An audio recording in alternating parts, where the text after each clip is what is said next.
வாக்குத்தத்த வசனம் சங்கீதங்களின் புத்தகம் 103ஆம் சங்கீதம் 5ஆம் வசனம். நன்மையினால் உன் வாயை திருப்தியாக்குகிறார், கழுகுக்கு சமானமாய் உன் வயது திரும்ப வாழ வயது போலாகிறது. ஆண்டவருக்கு பயமாண்டவதா. இந்த மாதம் திருப்திப்படுத்தப்படும் மாதம். ஆமாம், ஆண்டவர் நம்மை எல்லா வகையிலும் திருப்திப்படுத்துவாராக. வேதத்தில் அது சொல்லப்பட்டிருக்கிறது. நன்மையினாலே ஆண்டவர் என்ன செய்வாரா? திருப்தியாகுவார். அதற்கு பயமாண்டவர். இந்த வாக்குத்தத்த வசனம் மனதில் வைக்க வேண்டும் என்று சொல்லி எல்லாருக்கும் அனுப்பப்பட்டது. மனதில் வைத்துக் கொள்ளலாம். சின்ன ஒரு பகுதி தான். அதை சொல்ல வேண்டும் என்று சொன்னால், நன்மையினால் வாயை திருப்தியாக்குகிறார். ஆமாம், அதே போல நன்மையினால் திருப்தியாக்குகிறார். இன்னும் கொஞ்சம் மனதில் பதியணும்னா திருப்தியாக்குவார். ஆமாம். ஆகவே நம்முடைய ஆண்டவர் நம்முடைய வாழ்விலை திருப்திப்படுத்தும் தேவன். எந்த வகையாக இருந்தாலும் சரி, அவர் நம்முடைய வாழ்க்கையில் செயல்படும் போது ஏனோ தான் ஒன்றெல்லாம் செயல்படுவதில்லை. அவருடைய பங்குக்கு 100% திருப்திகரமாக செய்வார். ஆமாம். நாம் வேண்டுமானால் சில வேலைகள் சிலருக்கு செய்யும் போது நமக்கு மனதில் திருப்தி இருக்காது. வேறு வழி இல்லை, ஏதாவது செய்து முடிப்போம் அப்படின்னு சொல்லி ஏதாவது ஒன்றை நாம் செய்து கொடுப்போம். ஆனால் செய்வோம், ஆனால் திருப்திகரமாக என்ன செய்வதில்லை, செய்வோம். நம்முடைய ஆண்டவரை பொறுத்த மட்டும் இல்லை, ஒட்டுமொத்தமாய் உலக ரீதியாய் பார்ப்போம் என்று சொன்னால், அவன் சன்மார்க்கனும் துன்மார்க்கனும் நீதிமானோ அவனுக்கு செய்ய வேண்டிய காரியங்கள் என்று சொன்னால் திருப்திகரமாய் செய்வார். கர்த்தருக்கு பயமாண்டவதாக. அவன் துன்மார்க்கனாக இருக்கிறானே, ஏன் அவனுக்கு செய்ய வேண்டும் என்று சொல்லி அவர் நினைப்பதில்லை. அவர் உண்டாக்கினவர். இவன் தான் வழி தப்பி போய்விட்டார். ஆகவே அவனுக்கு என்ன வேண்டும்? கைகளின் பிரயாசங்கள் அவனுக்கு ஆசீர்வதிக்கப்படுகிறது. நல்ல மழையை ஆண்டவர் கொடுக்கிறார், அவன் நிலத்திலும் மழை பெய்கிறது. அவன் விதைக்கிறான், அவனுக்கும் பலனை கொடுக்கிறார். இதெல்லாம் தேவன் செய்கிற கிரியைகள். அவர் செய்வதில் எந்தவித குறையும் வைப்பதில்லை. ஆமாம். ஆனால் தம்முடைய பிள்ளைகளுக்கென்று அவர் செய்யும்போது திருப்தியிலும் திருப்தி. ஆமாம். கர்த்தருக்கு பயமாட்டவதாக அவங்களை திருப்திப்படுத்துகிறார். நம்மை ஆண்டவர் திருப்திப்படுத்தும் போது பரிபூர்ண நன்மைகளினாலே அவர் நம்மை திருப்திப்படுத்துகிற தேவன். கடந்த நாட்களிலே நாம் அவர் அளிக்கும் நன்மையினாலே திருப்திப்படுத்துவார்னு சொன்னோம். தேவன் தம்முடைய ஜனத்திற்கு அளிக்கும், நான் அவர்களுக்கு அளிக்கும் நன்மையினாலே என் ஜனங்கள் என்ன செய்வார்கள்? திருப்தி ஆவார்கள் என்று சொன்னார். நன்மையினாலே அவர் திருப்திப்படுத்துகிற தேவன். இந்த நன்மை என்ன என்பதை பல வகைகளில் பார்த்தோம். கர்த்தருக்கு பயம் உண்டாவதாக. பதிலாக செய்யும் நன்மை. கர்த்தருக்கு ஸ்தோத்திரம் உண்டாவதாக. ஆண்டவன் வரப்பண்ணும் நன்மை என்று சொல்லி பார்த்தோம். கர்த்தருக்கு ஸ்தோத்திரம். இப்படி பல விதமான நன்மைகள் இருக்குது. இந்த காலவில் ஆண்டு சமூகத்தில் வந்திருக்கிறோம். பல விதமான நன்மைகள் இருக்குது. ஆண்டவர் வேதத்தில் இன்னொரு பகுதி சொன்ன யோவேலில் சொல்லும் போது, பட்சித்த வருஷங்களின் பலனை திரும்ப அவர்களுக்கு என்ன செய்வேன்? அழைப்பேன். அவர் கொடுப்பது மாத்திரமல்ல, அந்த பலனாலே ஆண்டவர்களை என்ன செய்வாராம்? திருப்திப்படுத்துகிற தேவன். கர்த்தருக்கு மகிமை உண்டாவதாக. நம்முடைய வாழ்க்கையில் எவைகளெல்லாம் பட்சிக்கப்பட்டதோ அவைகள் இந்த மாதத்தில் பெற்றுக்கொள்வதற்கு, பெற்று திருப்தியாய் இந்த மாதத்தை நடத்தப்படுவதற்கு ஆண்டவர் கிருபை செய்வாராக. ஆமாம். சரி, இன்றைக்கு நாம் ஆண்டு சமூகத்தில் வந்திருக்கிறோம். வாசிக்கும்படி கேட்கிறேன். சங்கீதங்களின் புத்தகம் 36 8ஆம் சங்கீதத்தை 8ஆம் வசனத்தை வாசிக்கும்படி கேட்கிறேன். உமது ஆலயத்தில் உள்ள சம்பூரணத்தினால் திருப்தி அடைவார்கள், உமது பேரின்ப நதியினால் அவர்கள் தாகத்தை தீர்க்கிறீர். ஆண்டவருக்கு பயப்படுவதாக. எல்லாம் எடுத்துக்கொள்ளப்படி கேட்கிறேன். எல்லாம் வேதத்தை எடுத்துக்கிட்டீங்களா? சரி, அதில் சொல்லப்படுகிற வசனத்தை வாசிக்க போகிறோம். எல்லாம் சேர்ந்து ஒரு முறை வாசிப்போமாக. ஆமாம். கர்த்தருக்கு பயப்படுவதாக. 8ஆம் வசனம் 36 8. உமது ஆலயத்துள்ள சம்பூர்ணத்தினால் திருப்தி அடைவார்கள், உமது பேரின்ப நதியினால். கர்த்தருக்கு பயப்படுவதாக. ஆண்டவர் நாமை திருப்திப்படுத்துகிறார் என்று சொன்னால், பல விதங்களில் திருப்திப்படுத்துகிறவர். இந்த பகுதியில் சொல்லப்படுகிறது ஆலயத்தின் சம்பூர்ணத்தினால். ஆமாம். அப்போ ஆலயத்தின் சம்பூர்ணம் என்று சொன்னால், ஆலயத்தின் நன்மையினாலே தேவன் நம்ம என்ன செய்வார்? திருப்திப்படுத்துவார். கர்த்தருக்கு மகிமையுண்டாவதாக. சங்கீதக்காரன் சொல்லுகிறான், அவனுடைய காலத்தில் ஆலயம் இல்லை, அவனுடைய காலத்தில் ஆலயம் என்று அவன் மனதில் வந்ததெல்லாம் ஆசரிப்பு கூட இருந்தான். கர்த்தருக்கு மகிமையுண்டாவதாக. ஆனால் ஆலயத்தை குறித்த திட்டம், ஆலயத்தை குறித்த காரியங்கள், ஆலயத்தை குறித்த வரைபடம், அதுக்குரிய பொருட்கள் எல்லாம் வச்சிருக்கிறான். கட்டுமான பணிக்குரிய பொருட்கள் இருக்கிறது. பொன், வெள்ளி, வெண்கலம், இரும்பு, மரம், அது தேவையான ஆட்கள் எல்லாமே இருக்குது. கட்டுவதற்கு தான் உனக்கு பெர்மிஷன் இல்லை. அதை கட்டுவதற்கு ஆண்டவன் உனக்கு, அவனுடைய பிள்ளைக்கு ஆண்டவர் பெர்மிஷன் கொடுத்துட்டார். நீ கட்ட மாட்டப்பா, உன் பிள்ளை தான் கட்டுவான். ஆனாலும் எல்லா பொருட்களை வைத்தாலும் பொருட்களை வைத்தவன் கையில் வரைபடம் 4ஆம் வாசித்தீங்கன்னா, இந்த அவனுக்கு சாலமோனுக்கு அவன் கொடுப்பான். எப்பா சாலமோன் அவனுக்கு சில காரியங்கள் சொல்லிவிட்டு இந்த வரைபடத்தை கையில் கொடுத்து, இது தேவனாலே எனக்கு என்ன செய்யப்பட்டது, கொடுக்கப்பட்ட வரைபடம், தேவனாலே கொடுக்கப்பட்ட வரைபடம். நீங்கள் 4ஆம் புத்தகத்தில் 1 வாசிக்க வேண்டும். அது கொஞ்சம் பேராக வரும், பார்க்க இருக்கும். கடைசி அதிகாரங்கள் போகும்போது நமக்கு வாசிப்பதற்கு இன்ட்ரெஸ்ட் இல்லாமல் போயிடும். ஏன்னா அந்த மாதிரி இருக்கும். ஆனால் அவைகளின் கருத்தோண்டி வாசித்தோம்னா தெரியும். வரைபடம், ஆலயத்தின் வரைபடத்தை கையில் கொடுத்துட்டு இவ்வளவு ஆண்டு கொடுத்துட்டார். ஆக வரைபடத்தை பார்த்தவன் ஆலயத்தை அவன் கண்முன்பாய் நிறுத்தி வைத்து சொல்லுகிறான். ஆசரிப்பு கூடாரம் ஒரு பகுதியில் இருக்கிறது. அவன் கொண்டு வந்து ஆசரிப்பு கூடாரத்தில் வைத்து உடன்படிக்கை பெட்டி எருசலேமில் இருக்கிறது. கர்த்தருக்கு பயன் உண்டாவதாக எல்லாவற்றையும் வைத்து விட்டு ஆலயத்தை பார்க்கிறான். இந்த ஆலயம் சாதாரணமாக இருக்கிற ஆசரிப்பு கூடாரத்திலே இவ்வளவு நன்மைகள் இருக்கும் என்று சொன்னால், கட்டி எழுப்பப்படக்கூடிய ஆலயத்தில் எவ்வளவு மகிமை இருக்கும் அப்படின்னு யோசித்த போது, அந்த ஆலயத்தின் நன்மைகளினாலே திருப்தி ஆவார்கள் என்பது போல, பரிபூர்ண நன்மையினால திருப்தி ஆவார் என்பது, ஆலயத்தில் நிறைய நன்மை இருக்கிறது. ஆமாம், கர்த்தருக்கு பயம் உண்டாவதாக. ஆலயத்தின் நன்மை ஏதோ நாம் வருகிறோம், ஆராதிக்கிறோம், போகிறோம் என்பதல்ல. ஆலயத்தின் நன்மையை பெற்றுக்கொள்ள வேண்டும் என்று சொல்லி காலையில் எழுந்த உடனே நாம் அதற்கு ஆயத்தமாய் வந்தோம்னு சொன்னால், இங்கே உங்களுக்கென்று விசேஷமாய் வைக்கப்பட்டிருக்கிற சம்பூர்ண ஆசீர்வாதத்தை நீங்கள் பெற்றுதான் செல்ல முடியும். ஆமாம், நமக்கென்று தேவன் வைத்திருக்கிற ஆசீர்வாதம். ஒரு முறை சவுல் காணாமல் போனதான கழுதையை தேடிக்கொண்டு அலைந்தான். வேலைக்காரன் சொன்னா, எப்பா இவ்வளோ நேரம் நம்ம சுற்றி பார்த்துட்டோம், ஒன்றும் அகப்படலை அப்படின்னு சொன்னே. சவுல் சொன்னான், வீட்டுக்கு போயிடுவோம். வேலைக்காரன் மறுபடியும் சொல்கிறான், வீட்டுக்கு போக வேண்டாம், வீட்டுக்கு போனால் வெறுங்கையோடு போனால் உங்கள் அப்பா திட்டினாலும் திட்டுவார். ஆகவே இங்கே ஒரு தீர்க்கதரிசி இருக்கிறான். அவங்களுக்கு ஞானதிருஷ்டிக்காரன் பேர். நாட்களில் தீர்க்கதரிசின்னு பேர் இல்லை, ஞானதிருஷ்டிக்காரன். ஆகவே அவங்ககிட்ட போய் நம்ம கேட்போம், அவர் சொல்லுவார் அப்படின்னு சொன்ன உடனே அவனை போய் பார்க்க போனான். ஆனால் அவன் வருவதற்கு முந்தைய இரவு ஆண்டவர் சொல்லியிருக்காரு, எப்பா நாளைக்கு ஒருத்தன் வருவான், வந்த உடனே அவனை காண்பிக்கிறேன், அவனை ராஜா அபிஷேகம் பண்ணுன்னு சொல்லிட்டார். சரி, சாமுவேல் உட்காந்துருக்கிறான். மறுநாள் காலையில் எல்லாம் ரெடி ஆகி உட்காந்துருக்கிறான். அதற்கென்று விசேஷமான பொருட்கள், ஆகாரம் எல்லாம் ரெடி பண்ணி டேபிளில் வச்சாச்சு. மக்கள் அங்கே கூடியிருக்கிறாங்க. ஒரு பெரிய டேபிள் போட்டிருக்கு, 30 பேர் உட்காந்துருக்காங்க. சாமுவேல் 1:31 கர்த்தருக்கு மகிமை உண்டாவதாக அது நடத்துகிற ஒருத்தர் இருக்கிறார். ஆக ஏறக்குறைய 30-32 பேர் உட்காந்துருக்காங்க. சாமுவேல் அந்த இரவு ஆண்டவர் பேசுகிற வார்த்தை கேட்டு எதிர்பார்த்து கொண்டே இருக்கிறான். ஒருத்தன் வந்தான், ஐயா உங்களை தேடி ஒருத்தன் வந்திருக்கிறாங்க,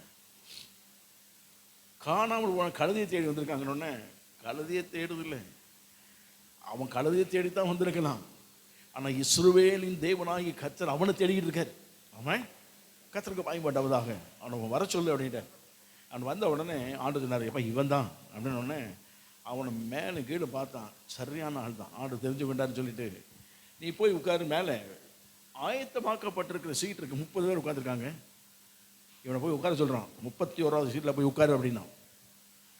அவனுக்கு பயங்கர ஆச்சரியம். இஸ்ரவேல்லே இவ்வளவு லட்சக்கணக்கான ஆட்கள் இருக்கும்போது நான் என்னடா நம்மளை போய் இப்படி உட்கார சொல்கிறாருன்னு சொல்லிட்டு அவனும் வார்த்தை கீழ்ப்படிஞ்சு போய் உட்காந்துட்டான். எப்படி பயந்து உட்கார்ந்தானோ தெரியாது. சாமுவேல் சொல்லுகிறான், பப்ளிக் எல்லாட்டுங்கிறான். வேலைக்காரனை கூப்பிட்டு, நான் ஒரு விசேஷமான ஒரு பங்கு உன்ட்ட கொடுத்து வச்சிருந்த மாதிரி அதை எடுத்துட்டு வா அப்படின்னா. அவன் ஒரு தட்டில் ஆட்டினுடைய முன்னந்தொடை ஸ்பெஷலாக ஃப்ரை பண்ணி சூப்பராக ஆக்கி அதை கொண்டு வந்தான். அதை நேராக கொண்டு போய் சவுல் முன்னால் வை. சவுலை சொன்னோன்னு, அந்த வளர்த்தியாக இருக்கான் பாரு, அவன் முன்னால் கொண்டு வைனோடனே 30 பேர் பார்த்துட்டு இருக்காங்க. ஃப்ரை பண்ண அந்த வாசனை மூக்க தொலைக்குது. என்னடா இது ஸ்பெஷலாக போகுது அப்படின்னு உன்னெல்லாம் ஒவ்வொருத்தராக கடந்து யாருக்கும் தெரியலையே, யாருக்கு தெரியல. அவனை யாருமே யோசிக்கலை. இந்த 30 பேர் அவங்களுக்குள்ளவர்கள் தெரிந்தவர்கள், பழகினவர்கள், ஜெபிக்கிறவர்கள், ஆராதிக்கிறவர்கள் எல்லாமே எங்கே இருக்கிறாங்க. ஆனால் இவ்வளோ பேரையும் கடந்து அவனை போய் முன்னால் வச்சு முழிக்கிறான்.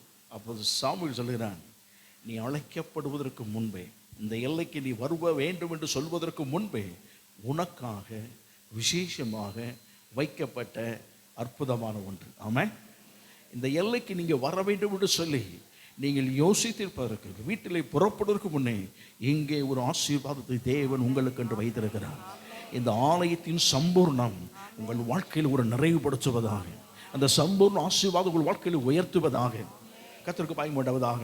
ஆகவே ஆலயம் என்ற ஒன்று நாம் எவ்வளவு நேசிக்கிறோமோ அந்த அளவிற்கு தேவன் நம்மை நேசிக்கக்கூடிய தேவன் அவர். ஆமாம், ஆலயத்தை கட்டணும்னு சொல்லி தாவீது விரும்பினான். அப்போ ஆண்டவர் கேட்கிறார், நான் யார்ட்டையும் போய் கேட்கலப்பா, எங்களை எத்தனையோ பேர் இருந்தாங்க, பரிசுத்தவான்கள் எழுப்பினார்கள், ஐஸ்வர்யவான்கள் இருந்தாங்க, எல்லாம் இருந்தாங்க. யார்ட்டையாவது போய், எப்பா நான் கூடாரத்தில் தங்கியிருக்கிறேன், நீங்கள் எல்லாம் கோட்டை கோட்டையாக கட்டி வாசம் பண்ணுறீங்க, எனக்கு நல்ல ஒரு வாசத்தலம் கட்டுங்க சொல்லி யார்ட்டையும் கேட்கல. ஆனால் நான் கேட்காத ஒன்றை, நான் யோசிக்காத ஒன்றை நீ செய்தபடினாலே நான் உனக்கு அந்த ஆலயத்தின் நன்மையான ஆசீர்வாதங்கள் என்ன என்பதை உனக்கு பின்னால் காமிக்கிறேன். அதனாலே முதல்ல உனக்கு இந்த ஆலயத்தை நேசித்து செயல்பட வேண்டும் விரும்பின உனக்கு முதல்ல நான் வீட்டை கட்டுவேன்னு சொன்னார். ஆமாம், ஆலயத்தை நேசித்து ஆலயத்தினுடைய ஆசீர்வாதங்களுக்கு நம்முடைய வாழ்க்கையை ஒப்பு கொடுத்து ஆலயத்தோடு ஆராதிக்கப்படி வரும்போது ஆண்டவன் இந்த ஆலயத்தோட ஆசீர்வாதங்கள் மேன்மையான ஒன்று. இந்த உலகத்திலே யாருக்கும் இல்லாத தனிப்பட்ட முறையில் இருக்கிற ஆசீர்வாதங்களை தேவன் நமக்கு தர வல்லவர். ஆமாம், கர்த்தருக்கு மகிமை. உனக்கு நான் வீட்டை கட்டுவேன்னு சொன்னார். ஆலயத்தை நேசிக்கிறவருக்கு குடும்பங்கள் கட்டப்படும். ஆமாம், கர்த்தருக்கு மகிமை. ஆலயத்தின் சம்பூர்ணத்தினாலே ஆண்டவர் நம்மை திருப்திப்படுத்துவாராக. ஆமாம், ஏசுக்கு ஆலயத்தில் என்ன நன்மை இருக்குது அப்படின்னா, ஆலயத்தில் ஜெபம் இருக்கும், துதி இருக்கும், பாடல் இருக்கும், பிரசங்கங்கள் இருக்கும், பலிமுறை. அவங்க தேவாலயத்தை சொன்னோன்னா பலிமுறைகள் இருக்கும், பாவ நிவாரணம் பெறுவதற்கு. வேறு என்ன இருக்கும், ஆசாரியனை பார்த்து ஆலோசனை கேட்கக்கூடிய இடம் இருக்கும், இதெல்லாமே இருக்கும்.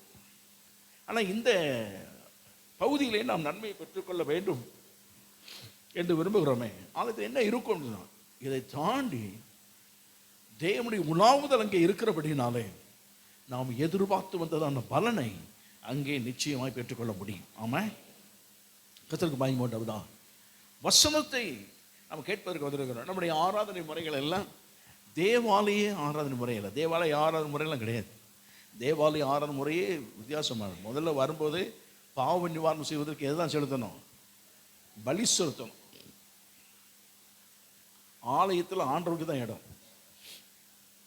நமக்கெல்லாம் இடம் எங்க? நமக்கெல்லாம் தேவாலயத்தை பொறுத்த மட்டும் இடம் யாருக்கு தான்? தேவனுக்கு மட்டும்தான். நமக்கெல்லாம் இடம் எங்க? வெளியே. பிரகாரம்னு சொன்னால் வெளியே தான். அது கொஞ்ச நேரம் நின்றுட்டு பலி செலுத்தினோன்னா எங்கே போயிடணும்? வெளியே போயிடணும்.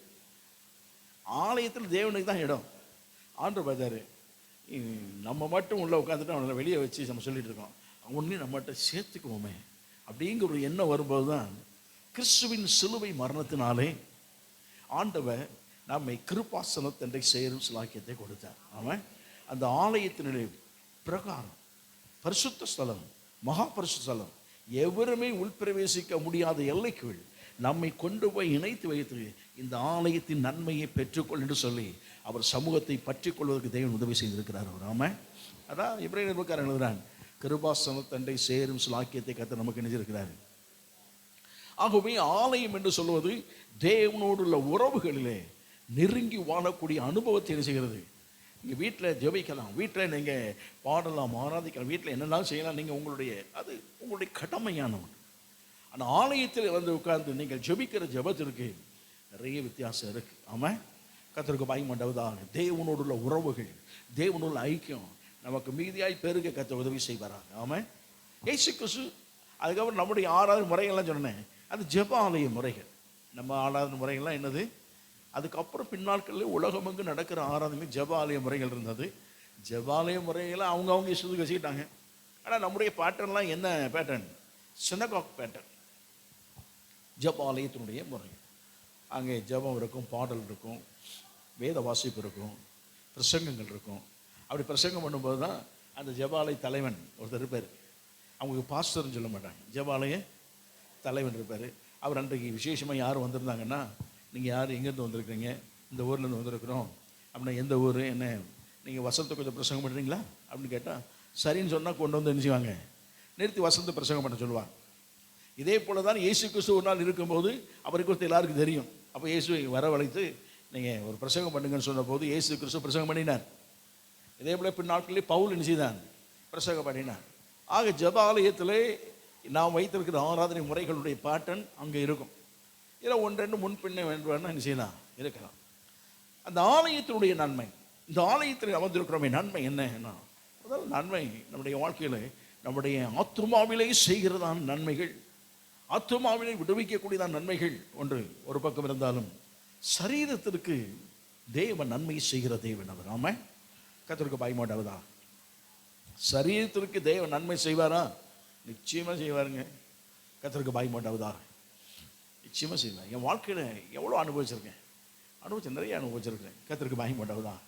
காலகட்டத்தில் அதை நம்ம நண்பர்கள், இந்த கொரோனா காலம் ஆராதனைலாம் இங்கே வந்து என்ன செய்யும், நடக்கும். அப்போ பிரசவம் பண்ணுறதுக்கெலாம் சிலர் வச்சுருக்கோம். சிலர் வந்து பாடலாம் பாடுவாங்க. இங்கே வந்து 3-4 பேர் நின்று ஒர்ஷிப்லாம் பண்ணுவாங்க. அதை ஆன்லைனில் போகிறதுக்காக என்ன செய்யும், அதை ஞாயிற்றுக்கிழமை ஆன் பண்ணி விடுவோம். அப்படியே ஆராதனை நேரத்தில் எல்லோரும் வீட்டில் உட்காந்து அந்த ஆராதனை நேரத்தில் நினச்சிதாங்க பார்த்தேன். அதை செயல்படுத்துவதற்கு முன்பு முதல்ல எடுக்கிறோம். ஆனால் என் வாழ்க்கையில் உள்ள கண்ட உண்மை என்னென்னா, என்னால் எழுந்திருக்க முடியாது. பாடிலாம் ஹீட்டாக அப்படி அந்த கொஞ்சம் வேகமாக இருந்தால் கண்ணிலிருந்து தீப்பொறிய விழுந்து அந்த மாதிரி ஹீட்டு என்ன செய்யும், பயங்கரமாக இருக்கும். எழுந்திருக்க முடியாது, படுத்துருப்பேன். இங்கே சில்வியா அந்த ஆட்கள்லாம் நம்ம பிள்ளைகள்லாம் உட்காந்து நல்ல பாட்டு பாடியிருப்பாங்க. எப்படி ஒரு மணி நேரம் ஆகும், இல்லை ஒரு 3/4 மணி நேரம் ஆகும், ஒர்ஷிப்லாம் பண்ணுங்க. நான் ரெடி ஆகி வீட்டில் உட்காந்துருப்பேன். இங்கே வந்து உட்கார முடியாது, கூப்பிட்றதுக்கு ஆள் வரும். படுத்தா இருப்பேன், கூப்பிட்றதுக்கு ஆள் வரும். மெதுவாக கூப்பிட்டு வர முடியாமல் வருவேன், அது வரைக்கும் வருவேன். வந்து உட்காந்துருப்பேன், முடியாமல் தான் உட்காந்துருப்பேன். ஆனால் அந்த இடத்துக்கு வந்தாலே தனி பலனே இருந்துச்சு. கர்த்தருக்கு பாய மாட்டாதா? நேற்று நான் இருந்த நிலைமைக்கு எனக்கு எழுந்திருக்க முடியாது, அப்படின்லாம் இருந்தேன். ஆனால் இங்கே நின்னா அது வேறு பலனே வரும். ஆமாம். ஆனால் அதுக்கப்புறம் அங்கே இறங்கிட்டோன்னா எப்படி போகும்னு தெரியாது. ஆனால் சரீரத்தில் தேவன் நன்மை செய்கிற தேவன் அவர். ஆமாம். ஏன் அந்த நன்மையை தொடர்ந்து கொடுக்க வேண்டியதானே, அனுபவிக்க பண்ணுகிறது. ஒரு பழத்தை அனுபவிக்கிறோம், ஒரு பழம் இருக்குது, நம்ம சுவைக்கிறோம், ரொம்ப டேஸ்ட் அனுபவிக்கிறோம். கேட்குறாங்க எப்படி இருக்குது, சூப்பராக இருக்குது. அதே நாள் முழுதும் அனுபவிச்சுருக்கோம். அந்த நன்மையை அனுபவிச்சுட்டு அந்த நன்மையை இன்னும் என்ன செய்யணும், ருசித்து விட்டு நன்மையை அனுபவித்ததை என்ன செய்யணும், சொல்லணும். ஆகவே நம்முடைய சரீரத்திலே தேவன் செய்யக்கூடிய நன்மை இருக்கு. ஆத்துமாவில் மாத்திரமல்ல, ஆத்துமாவிலே பாவ நிவாரணம், ஆத்துமா தேவனோட உறவுகள், ஆத்துமாவிலே தேவன் நமக்கு செய்யக்கூடிய நன்மைகள் எல்லாவற்றையும் செய்வார். சரீரத்திலே அவர் நன்மை செய்வார். இயேசு கிறிஸ்து ஒரு நாள் பிரசங்கித்துக் கொண்டிருந்தார். பிரசங்கித்துக் கொண்டிருக்கும் போது அங்கே ஒரு ஜெபாலயத்தில் பிரசங்கித்துக் கொண்டிருக்கும் போது ஒரு பெண்ணை பார்த்தார். எழுந்திருந்தார். அந்த அம்மா எழுந்த மாதிரியவே தெரியல. ஏன்னா 18 வருஷமா அது என்னது, கூனி. எழுந்திருக்க சொன்னார். எல்லாம் பார்த்தாங்க, கூனியை பார்த்து எழுந்திருக்க சொன்னார். அது எங்கே எழுந்திருக்க போகுது அப்படின்னு தான் எல்லாரும் சொன்னாங்க. எங்கே எழுந்திருக்க, அதுவும் 18 வருஷம் பிரச்சனை. ஆனாலும் சர்ச்சுக்கு என்ன செய்யுது, ஒரு எதிர்பார்ப்பு, ஒரு நம்பிக்கை. இந்த ஆலயத்தில் கட்டாயம் ஒரு நன்மை உண்டு. ஒருவேளை நீங்கள் வந்த நாளிலே கிடைக்காது, சில வாரங்களிலே கிடைக்கலாம், சில மாதங்களிலே கிடைக்கலாம், சில வருஷங்களிலே கிடைக்கலாம். ஆனால் தேவன் வைத்திருக்க திட்டம், நோக்கம் எப்போது நமக்கு தெரியாது. ஆனால் நன்மை மட்டும் உண்டு என்பது தெரியும். ஆமாம். கர்த்தருக்கு மகிமை உண்டாவதா? ஆனால் ஒன்று மனதில் வைத்துக்கொள்ள வேண்டும். இன்னைக்கு வந்துட்டு நாளைக்கு எனக்கு வேணும்னு சொன்னால் கொடுப்பார். ஒருவேளை அவர் கொடுக்குறவர், நம்மெல்லாம் கொடுக்குற ஆள் இல்லை, அவர் கொடுக்குறாரு. கொடுத்தா வாங்கிக்கலாம். இல்லைன்னா அவர் மேலே என்ன செய்யக்கூடாது, கோவப்படக்கூடாது. நேற்று வந்தேன், அவர் ஏன் தரல அப்படின்னா அது கேள்வி வேறு மாதிரி இருக்கும். நேற்று நான் வந்தேனே ஏன் தரல அப்படின்னா, வந்ததுனாலே தரணும்னு அவசியம் இல்லை. நாம் அவரை எந்த அளவுக்கு நேசிக்கிறோமோ அந்த அளவுக்கு தர வல்லவர் அவர். ஆமாம். கர்த்தருக்கு மகிமை உண்டாவதா? அந்த அம்மா 18 வருஷம் கூனியாக இருந்தாலும் அது வரத்தான் செய்யும். ஒரு நம்பிக்கை. எப்படியாயிலும் ஒரு நாள் என் கூன் நிமிரப்படும். நான் குனிந்து குனிந்து வந்த காலங்கள் ஒரு நாள் மூடி நான் எழுந்து நிமிர்ந்து நடக்க பண்ணுகிற தேவன் ஒரு நாள் செய்வார். நம்பிக்கையோடு வந்தது. அந்த நாட்கள் நேரங்கள் வந்தவொடனே இயேசு அங்கே வந்தது. ஒருவேளை இவ்வளவு நாட்கள் வராமல் போயிருக்கலாம், அன்னைக்கு கூட வந்திருக்கலாம்.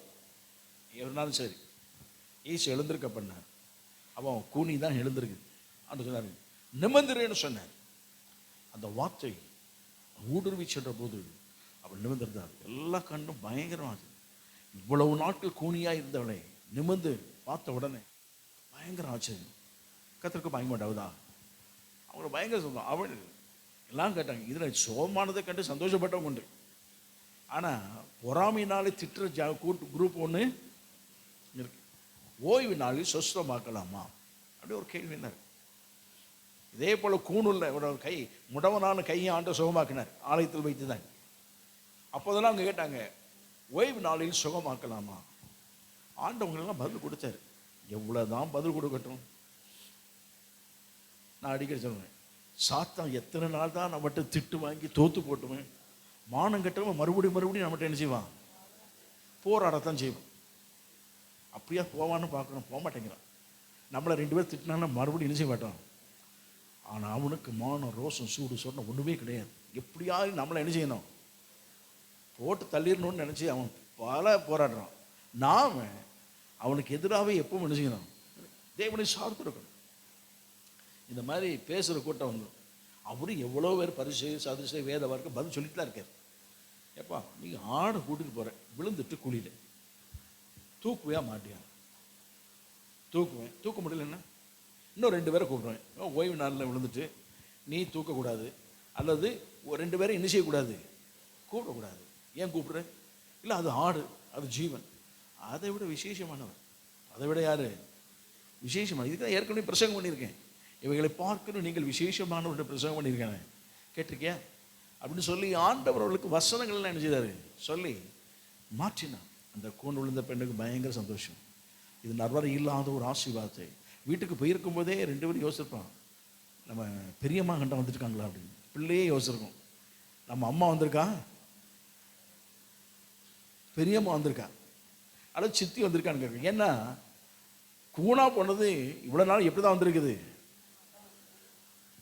இன்னைக்கு நிமிர்ந்து வரதை பார்த்த உடனே நம்ம அம்மாவுக்கு ஏதோ ஒரு அக்கா ஊரில் இருந்திருக்காங்க போனேன், வந்துட்டாங்க, நீங்கள் யார் பெரியம்மா வாங்க அப்படின்ட்டு இருக்கோம். ஏய் உங்கள் அம்மா தாண்டா. கூணை எங்கன்னு கேட்டால் சர்ச்சிலே விட்டுட்டு வந்துட்டேன், எனக்கு நன்மை செய்யும் சர்ச்சிலே அதெல்லாம் போட்டு வந்துட்டேன். தேவன் எனக்கு நன்மை செய்தார். அந்த நன்மையை இனி ஒவ்வொரு நாளும் அனுபவிப்பேன். இந்த காலவில் ஆண்டு சொல்லிட்டு வந்திருக்கிறோம்.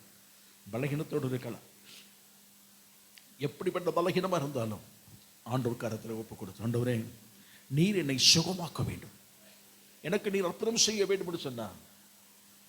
கர்த்தருக்கு பயன்படுவதாக அவன் நம்மை சுகப்படுத்த வல்லவர். ஆமாம், இதனால் வரை இருந்த கூன், இதனால் வரை இருந்ததான பலகீனங்கள் எல்லாவற்றையும் மாற்றி அமைத்து சரீரத்திலே ஒரு மாற்றத்தை ஏற்படுத்த வல்லவர். ஆமாம், நான் நல்லா இருந்து பிரசவம் பண்ண சொல்லலாம், அவர் என்ன நல்லா இருக்காரு எல்லாம் சாதாரண சொல்லுவார். பலகீனத்தோடு இருந்து சொல்கிறேன், நானும் போகும்போது நன்மை பெற்று தான் போவேன். ஆமாம், இதை நான் இந்த விசுவாசத்தோடு சொல்கிறேன். கர்த்தர் நன்மை, இந்த ஆலயத்தின் நன்மை, எனக்கு தெய்வீக சுகம் உண்டு. இந்த ஆலயத்தின் நன்மை என் வாழ்க்கையிலே சரீரத்திலே அற்புதம் நடக்கும், உள்ள அவயங்களை அற்புதம் நடக்கும். என் இயேசு நன்மையினாலே திருப்திப்படுத்துவார். இன்னைக்கு சுகமாகிறது தான் ஒவ்வொரு நாளும் திருப்திகரமாய் செயல்பட கற்று உதவி செய்வார் அவர். ஆமாம், ஆலயத்தின் நன்மை ஆத்துமாவிலே மாத்திரமல்ல, நம்ம சரீரத்திலும் நன்மை கொடுப்பார். நம்முடைய ஆவிக்குரிய வாழ்க்கைக்கு, நம்முடைய ஆவிக்குரிய வாழ்க்கைக்கு வசனங்கள் இங்கே தான் சொல்லப்படும். அவன் கர்த்தருக்கு மகிமையுண்டாவதாக வசனங்கள், வேத வாக்கியங்கள் நமக்கு போதிக்கப்படும். கர்த்தருக்கு மகிமையுண்டாவதாக.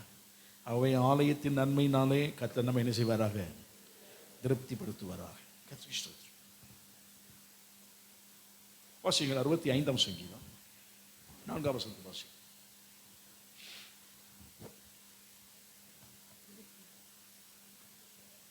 உம்முடைய பிரகாரங்களில் வாசமாய் இருக்கும்படி நீர் தெரிந்து கொண்டு சேர்த்து கொள்ளுகிறவன் பாக்கியவான். உம்முடைய பரிசுத்த ஆலயமாகிய உமது வீட்டின் நன்மையால் திருப்தியாவோ. ஆண்டவருக்கு மகிமையுண்டாவதாக. பரிசுத்த ஆலயத்தின் நன்மையினால். எந்த நன்மையினாலே? உங்களுடைய பிரகாரங்கள் வாசமாய் இருக்கிற நீ தெரிந்து கொண்டு சேர்த்து கொள்ளுகிறவன் பாக்கியவான். உங்களுடைய பரிசுத்த ஆலயமாகிய வீட்டின் நன்மை. ஆலயத்தின் நன்மை இருக்கிறது, அடுத்தப்ப அது என்ன நன்மை இருக்கிறது? வீட்டின் நன்மையும் இருக்கிறது. வீட்டின் நன்மை என்று சொன்னால் தேவாலயத்தையும் அவன் வீடு என்றால் சொல்லுகிறான். ஏன்னா இயேசு கிறிஸ்துவே அது அப்படிதான் சொல்லியிருக்காரு. பழைய ஏற்பாட்டில் எரேமியா சொல்லும் போதும் அதை தான் ஏசாயா சொல்லும் போது சொன்னாங்க, இது ஜனத்திற்கு எல்லா ஜனத்திற்கும் என்னதான் இருக்குமா? ஆலயத்தை தான் சொன்னார், ஜப வீடு என்று சொன்னார். அனுபவங்கள் என்பது வேறு. கர்த்தருக்கு பயன்பட்டவுதான். அந்த அந்த ஆலயத்தையே கர்த்தர் எதாய் மாற்றுகிறார்? வீடாய் மாற்றுகிறார். எப்படி அப்படின்னா அந்த அனுபவத்தை தான் நமக்கு தெரியும். 84ஆம் சங்கீதத்தில் இதுதான் சொல்லப்பட்டிருக்கு. முதல் வசனத்தில் சொல்லப்படுகிறது, சேனைகளின் கர்த்தாவே, சேனைகளின் கர்த்தாவே, உமது வாசஸ்தலங்கள் எவ்வளவு இன்பமானவைகள். உம்முடைய வாசஸ்தலங்கள் எவ்வளவு. அன்றைக்கு அவன் தாவீது பாடுகிறான், வாசஸ்தலங்கள். வாசஸ்தலம் அல்ல, ஆண்டவர் சொன்ன எனக்கு ஒரு வாசஸ்தலத்தை கட்டுவாயாக, சிங்குலர். ஆனால் கட்டப்பட்டது எப்படி? ஆண்டவர் சொல்லி கொடுக்கும்போது கட்டும்போது, கட்டப்பட்ட போது அதில் பிரிவினைகள் ஏற்பட்டதுனால அந்த அந்த பிரகாரங்கள் எல்லாம் என்னதான் என்று ஒரு சிங்குலர் தான், அது ப்ளூரலாக என்ன செய்யப்பட்டது? பிரகாரம், பரிசுத்தலம், மகா பரிசுத்தலம். அப்போ இவன் சொல்லுகிறேன், ஆண்டவர் சொல்றது வாசஸ்தலங்கள், வாசஸ்தலம். ஆனால் இவன் அதே திருப்பி சொல்லுகிறேன், ஆண்டவரே கட்டப்பட்ட பிறகு சொல்லுகிறேன், சேனையின் கர்த்தாவே உம்முடைய வாசஸ்தலங்கள் எவ்வளவு. ஒவ்வொரு பகுதியும் அவ்வளவு இன்பமானது ஆண்டவரே, அவ்வளவு மகிமையானது. ஆண்டவருக்கு பயமாட்டவதாக. பிரகாரம், பரிசுத்த ஸ்தலம், மகா பரிசுத்தலம். இதை அவன் சொல்லுகிறார். இன்னொரு பகுதி, பழைய ஏற்பாட்டு காலத்திலே ஆசரிப்பு கூடாரம் உருவாக்கப்படும் முன்னமே தேவனுடைய வாசஸ்தலம் என்று சொல்லப்படுவது என்னன்னா பலிபீடம் மட்டும்தான். எது? ஆபிரகாம் எங்கெல்லாம் போனானோ அங்கெல்லாம் என்ன செய்தான்? பலிபீடம் கட்டி தொழுது கொண்டான். இந்த பலிபீடம் கட்டி தொழுது கொண்டோன்னா பலிபீடம் அப்படி இருக்கும். கர்த்தருக்கு பயமாட்டவதான். பிறகு சுற்றிட்டு வருவாங்க, ஆட்கள்லாம் சுற்றிட்டு வருவாங்க. மறுபடியும் அந்த இடத்துக்கு வந்த உடனே வேதத்தில் சொல்லப்படுகிறது, ஆபிரகாம் முன்பு தான் பலியிட்ட அந்த பலிபீடத்திலே மறுபடியும் என்ன செய்தான்? பலியிட்டான்னு வேதத்தில் சொல்லப்படுகிறது. அப்படிதானே? பலிபீடங்கள் நிறைய இருக்கும். அந்த காடு பகுதியில், வனாந்திர பகுதியில் போகும்போது ஆங்காங்கே பலிபீடங்கள் என்ன செய்யும். அப்போ பலிபீடத்தை பார்த்த உடனே மக்கள் மனதில் தோன்றுவது, இங்கே ஒருவன் மெய்யான தேவனை பலியிட்டு என்ன செய்திருக்கிறான்? ஆராதித்திருக்கிறான். உடனே அவங்க கூட்டம் நின்று அந்த பலிபீடத்திற்கு முன்னாலே பலியிட்டு தேவனை தொழுது கொண்டு போவாங்க. ஆக பரிசுத்தவான்கள் நாட்களில் எங்கெல்லாம் போகிறாங்களோ முதல்ல போய் ஒரு இடத்துல இளைப்பாறும்போது, அந்த இடத்துல இளைப்பாறணுன்னா மறுநாள் போகிறதில்ல, அங்கே தங்கிட்டாங்கன்னா ஒரு மாதம் அங்கே தங்கியிருப்பாங்க. அப்போ போன உடனே வந்த எல்லாம் காத்து கொண்ட தேவனுக்கு ஒரு பலிபீடம் கட்டி தொழுது கொள்ளும்னு சொல்லி அன்றைக்கி பலியிட்டு கர்த்தரை தொழுது கொண்டு நன்மைக்காக ஜெபம் பண்ணிட்டு உட்காந்துருவாங்க. அந்த எல்லையில் பலிபீடம் கட்டப்பட்டு அதை உடச்சிட்டு நம்ம போக மாட்டாங்க. அவை எப்படி இருக்கும்? இதே போல் பலிபீடங்கள் நிறைய உணாந்திர பகுதியில் விஷயம் அந்த தேசத்தில் அங்கங்கே இருந்தது. காலங்கள் நடுவே மாறி போனதெல்லாம் வேறு உண்டு. ஆனால் இந்த தேவனை ஆராதிப்பதற்கு பலிபீடங்கள், அப்போ பலிபீடங்கள் எல்லாம் நிறைய எல்லையில் இருந்தது. ஆனால் நான் சொல்கிறேன், அன்றைக்கு தேவனை ஆராதிப்பதற்கு ஜனங்கள் ஒன்று இந்த வாசஸ்தலம், ஆசரிப்பு கூட அந்த வாசஸ்தலம், இன்னொன்று பலிபீடம் என்றதான தனிப்பட்ட ஒரு எல்லை. ஆகவே அது ஒன்று அல்ல, ஒரே ஒரு பலிபீடம் அல்ல. அதை தேடி வருவதற்கு எங்கெல்லாம் போனாங்களோ, எங்கெல்லாம் இருந்ததோ அது பலிபீடம், தேவனை ஆராதிக்கூடிய இடம். அப்போ அந்த பலிபீடத்தை பார்த்த உடனே தேவனுடைய வாசஸ்தலம் அவங்களுக்கு ஒரு மகிழ்ச்சி. சொன்ன உடனே சொல்லுவாங்க, எங்களை சுகமாய் கொண்டு வந்த தேவன், பாதுகாத்த தேவன், எங்களுடைய காரியங்கள்லாம் நல்ல வெற்றிகரமாய் முடித்த தேவன், நன்றி அப்படின்னு சொல்லி பலி செலுத்துவோம். அப்போ அவன் சொன்னான், அந்த பலிபீடத்தை பார்க்கும் போதே அவனுக்கு அவ்வளவு இன்பமானது. அப்போது ஆலயத்துக்கு போகிறோம் என்று சொல்லும் போது, பலி ஆசரிப்பு கூடாரம் போகிறோம், பலி செலுத்த போகிறோம்னு சொன்னால் ஒரு குரூப்புக்கு சந்தோஷம். இன்னொன்று பார்க்கும் போதெல்லாம், பலிபீடத்தை பார்க்கும் போதெல்லாம் உங்களுக்கு என்னது? சந்தோஷம். இதோ அனுபவத்தில் அவன் சொன்னான், அந்த ஸ்டெப் அவன் சொன்னான், அதே ஸ்டெப்பில் அடுத்தாக்கள் வரான். கர்த்தருக்கு மகிமை உண்டாவதாக. வாசஸ்தலங்கள் எவ்வளவு இன்பமானவைகள். அது இன்பமானது. இன்பம் என்று சொல்லப்படுவது குறிப்பிட்ட நேரம் இருக்கும், பிறகு என்ன செய்யும் அது போய். இன்பம் என்பது குறிப்பிட்ட நேரம். கர்த்தருக்கு மகிமை உண்டாவதாக. தேன் வாய்க்கு மதுரமாக இருக்கும், அது எப்படி இருக்குமா? இன்பமாக இருக்கும். ருசிச்சு அந்த டேஸ்ட் இருக்கிற வரைக்கும். அதுக்கப்புறம் மறுபடி ருசித்தா தான் என்ன செய்யும், அது வரும். வேணா அனுபவத்தை சொல்லலாம், அது இனிப்பாக இருக்கும், அப்படி இருக்கும், இப்படி இருக்கும் சொல்லலாம். இந்த தேன் இந்த வகையை சேர்ந்ததுன்னு சொல்லலாம். ஆனால் இன்பம் என்பது குறிப்பிட்ட நேரம். அடுத்தால் அதே பின்பற்றி வரும்போது அவன் சொல்லுகிறேன், கர்த்தருக்கு மகிமை உண்டாவதாக. ஆண்டவரே, உம்முடைய என் ஆத்துமா கர்த்தருடைய என் ஆத்துமா கர்த்தருடைய ஆலய பிரகாரங்களின் மேல் வாஞ்சையும் தவணமுமாய் இருக்கிறது. ஆண்டவருக்கு மகிமை உண்டாவதாக. ஆலயத்தின் ஆத்துமா கர்த்தருடைய ஆலயத்தின் பிரகாரங்களில். பலிபீடம் எதாய் மாறிட்டு? ஆலயமாக மாறிட்டு. ஆலயம்னு வந்த உடனே அன்றைக்கு ஆசீர்வாத கூடாரம் முழுமையாக்கப்பட்டது. அன்றைக்கு அவங்களுக்கு அதான் ஆலயம். ஆலயம்னு சொன்ன உடனே பலிபீடம் பார்க்கும் போதெல்லாம் இன்பம். ஆலயம் என்பது வாரத்துக்கு ஒரு முறை இன்பம். ஆமாம். ஞாயிற்றுக்கிழமை சில குடும்பங்கள் நல்லா ஆண்டை ஏற்றுக்கொண்டு நல்லா வரணுன்னு அவங்க சொல்லுவாங்க, என்னைக்கு ஞாயிற்றுக்கிழமை வரும். எதுக்கு? சில ஆட்கள் என்னைக்கு ஞாயிற்றுக்கிழமை வரும்னு உட்காந்துருப்பாங்க. அது வேற மாதிரி. தேவ பிள்ளைகளுக்கு ஞாயிற்றுக்கிழமை எப்போ வரும்னு சொல்லுவோம். எதுக்கு? ஒரு வாஞ்சை, தேவனை காண வேண்டும், தேவ பிரசன்னத்தை அனுபவிக்க வேண்டும். ஒரு வாஞ்சையும் தாகமும் தாகமும் அவருடைய வாழ்க்கையில் இருக்கிறது. இது ஒன்று பலிபீடம் பார்க்கும் போதெல்லாம், எப்பெல்லாம் பார்க்குறோமோ, ஒரு மாதம் கழிச்சு கூட பார்க்கலாம், பார்க்கும்போது மட்டும்தான் இன்பம். ஆனால் ஆலயம் என்பது வாரத்துக்கு ஒரு முறை நியமிக்கப்பட்டது. ஓய்வு நாள் தோறும் கர்த்தரை என்ன செய்ய வேண்டும்? ஆராதிக்க வர வேண்டாம. அப்போ ஆலயம் என்பது அடுத்த ஸ்டெப்பு கொண்டு வருது. கர்த்தருக்கு மகிமை உண்டாவதாக. ஆலயம் என்பது அடுத்த ஸ்டெப் கொண்டு வருது. வாரத்துக்கு ஒரு முறை தான். அப்போ அடிக்கடி ஆலயத்துக்குள்ளே என்ன செய்ய முடியாது, வர முடியாது. வாரத்துக்கு ஒரு முறை வாராங்கன்னா அது வரலாம். நீங்கள் ஆராதிக்க வரலாம், இல்லை ஜெபம் பண்ண வரலாம், எல்லாம் பண்ணலாம், பலி செலுத்த வரலுவாங்க, எல்லாம் போவாங்க, ஆலயத்துக்கு வருவாங்க, அது பேர். ஆனால் ஒரு நியமிக்கப்பட்ட காலம் என்பது வாரத்துக்கு ஒரு முறை. அவர்களுக்கு ஓய்வு நாள், நமக்கு வாரத்தின் முதல் நாள், வாரத்துக்கு ஒரு முறை தான். அப்போ என்றைக்கு ஞாயிற்றுக்கிழமை வரும்னு ஏங்கணும், தபித்தோம். ஆண்டவர் உள்ள வாஞ்சை, விருப்பம், ஆலயம் என்ற அனுபவத்தில் அது ஒன்று. கர்த்தருக்கு மகிமை உண்டாவதாக. அந்த ஆலயத்தின் நன்மையை பெற்றுக்கொண்டோம், மறுபடியும் இந்த நன்மையை பெற்றுக்கொள்ள போகணும் அப்படின்னு தாவீது சொல்கிறான். இப்போ இதெல்லாம் கடந்து இன்னொன்று இருக்கு. அடுத்த வாசிங்க. என் ராஜாவும் என் தேவனுமாகிய 4ஆம் வசனத்தை வாசிங்க. உம்முடைய வீட்டின் வாசமாய் இருக்கிறவர்கள் பாக்கியவான்கள், அவர்கள் எப்பொழுதும் உம்மை துதித்து கொண்டே இருப்பார்கள். அதுக்கப்புறம் ஆண்டவர் பலிபீடம் பார்க்கும்போது பலிபீடம், வாரத்துக்கு ஒரு முறை ஆலயம், அதெல்லாம் சொல்லிட்டான். இதெல்லாம் தள்ளிட்டு உம்முடைய வீட்டிலே வாசமாக இருக்கிறவர்கள். அப்போ தாவீது எங்கே கொண்டு வந்துட்டான் ஆலயத்தை? எது வரைக்கும் கொண்டு வந்துட்டான்? ஆலயத்தை வீடாகவே மாற்றிட்டான். ஆமாம். அப்போ நமக்கு இந்த ஆலயம் என்ற பகுதியில் ஆண்டவர் சொல்றாரு, இந்த ஆலயம் என்றதான இந்த வீட்டிலே தங்கி இருக்கிறவர்கள் யாரு? பாக்கியம். இது வீடு. அப்போ வீட்டில் என்ன இருக்கும் அப்படின்னா, பாக்கியவான்கள் சொல்லப்படுகிறது. பார்க்கும்போது இன்பம்.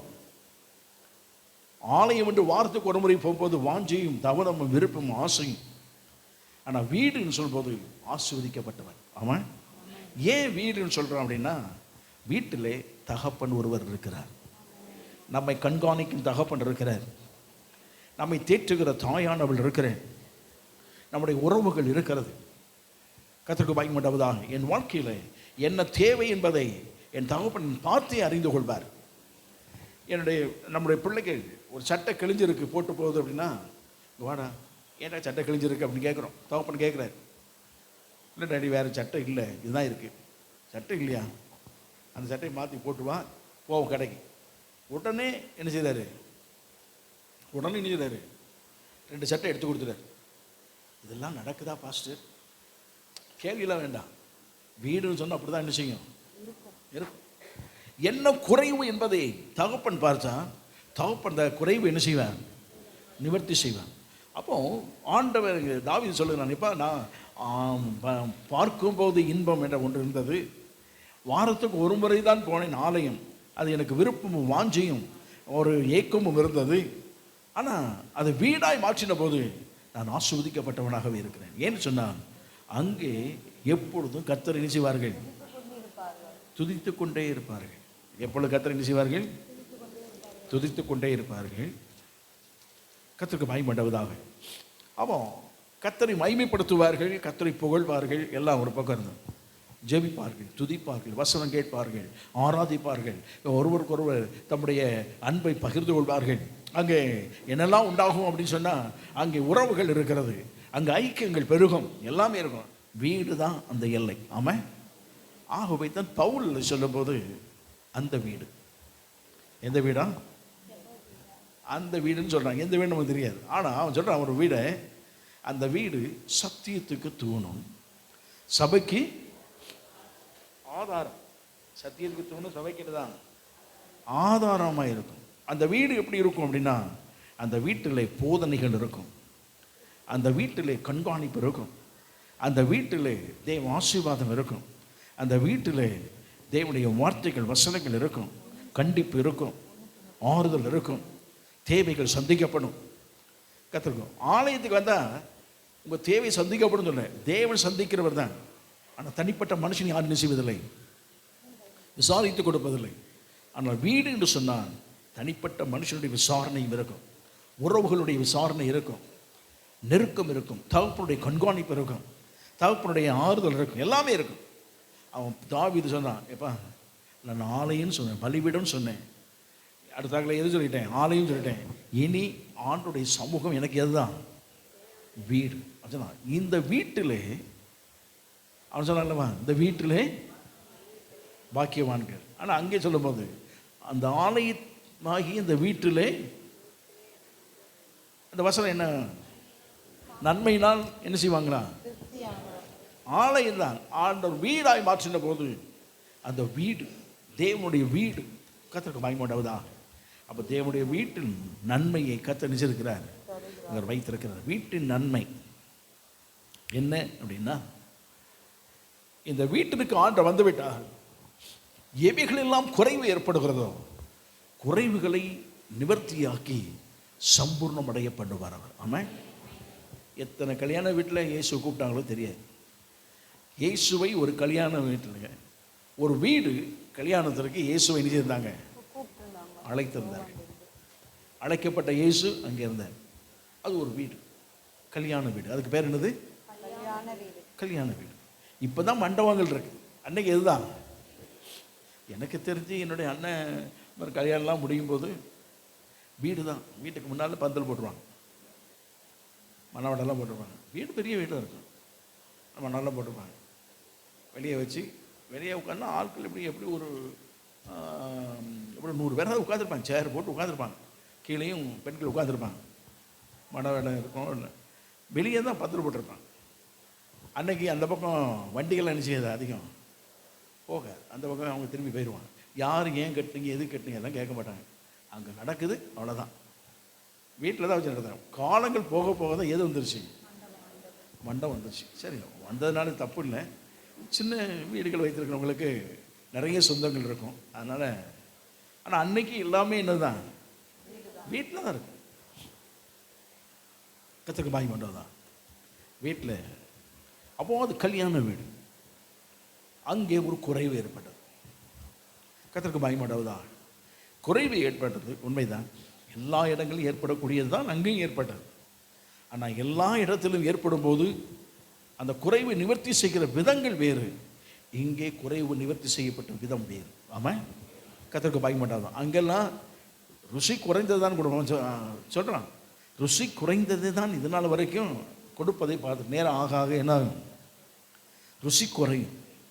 ஆனால் நீரோ இவ்வளவு டேஸ்டான ஒன்றை எங்கே வைத்திருந்தேன். ஆண்டவருக்கு மகிமையுண்டாவதாக. எல்லா கல்யாண வீட்டுக்கும் இந்த வீட்டுக்கும் உள்ள வித்தியாசம் என்னென்னா, அந்த வீட்டில் இயேசு இருக்கிறார். ஆமாம், எங்கே இயேசு இருக்கிறாரோ அதுதான் ஆலயம், அந்த எல்லை தான் தேவனுடைய வீடு. ஆமாம், நம்முடைய வீட்டில் இயேசு வாசம் பண்ணுறான்னு சொன்னால் நம்முடைய வீட்டிலும் இயேசு வாசம் பண்ணுறான்னு சொல்லும் போது அது ஒரு ஆலயம் அல்லது வீடு, தேவனுடைய வீடு என்று சொல்லப்படும். ஆமாம், அதுக்கு பேர் தேவனுடைய வீடு. உங்களுடைய பேர் என்னுடைய பேர் பதிக்கப்பட்டிருக்கலாம், கல்வெட்டு இருக்கலாம், ஆனால் எவையிலும் இருந்தாலும் ஒரே வார்த்தை, அது தேவனுடைய வீடு. ஆமாம், கர்த்தருக்கு பயன்படுவதாக. நிறைய வீடுகள் இருக்கும், குறைவுகள் வரும், நிவர்த்தி பண்ணுவார்கள். நிவர்த்தி பண்ணுகிற விதம் வேறு.